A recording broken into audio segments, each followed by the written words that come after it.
How much to Varadero? $2. Okay, no thank you, my friend. No, all good. I got 20 Canadian.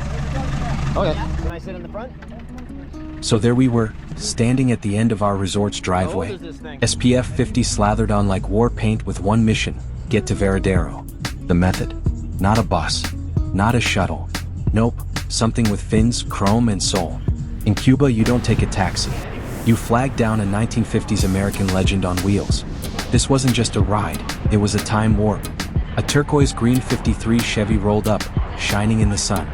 More curves than a salsa dancer and twice as loud. The driver? Total pro.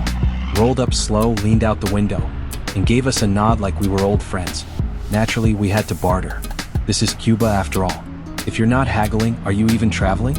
We laughed, we negotiated, we converted currencies in our heads. And we landed on 20 Canadian. A deal so good I almost offered to tip him in maple syrup.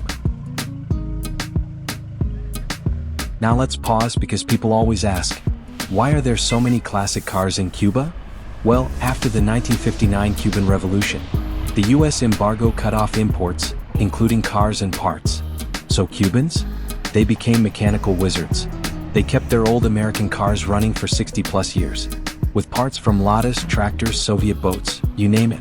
Some of these cars are running on diesel boat engines. One guy told me his carburetor was from a lawn mower. It doesn't matter, if it runs, it rides. They call them almendrones, big almonds, because of their shape and color. And there's over 60,000 of them still cruising Cuban streets today. It's like being inside a car museum. That's also a parade. You'll see everything from Chevrolet Bel Airs to Ford Fairlanes, Buick Roadmasters, and Plymouths from the early 50s. There are Oldsmobile 88s, Cadillac Series 62s, even the occasional Studebaker rolling proudly through the streets of Havana or along the Varadero coast. Some of these cars are nearly 80 years old, lovingly kept alive with Soviet Lada engines, parts from old tractors, diesel truck swaps, or whatever scrap the owner could scavenge. Cuba isn't just about the beaches. It's about the stories, the culture, the hustle, and yes, the cars that keep rolling long after they should have retired. Here's one more fun fact.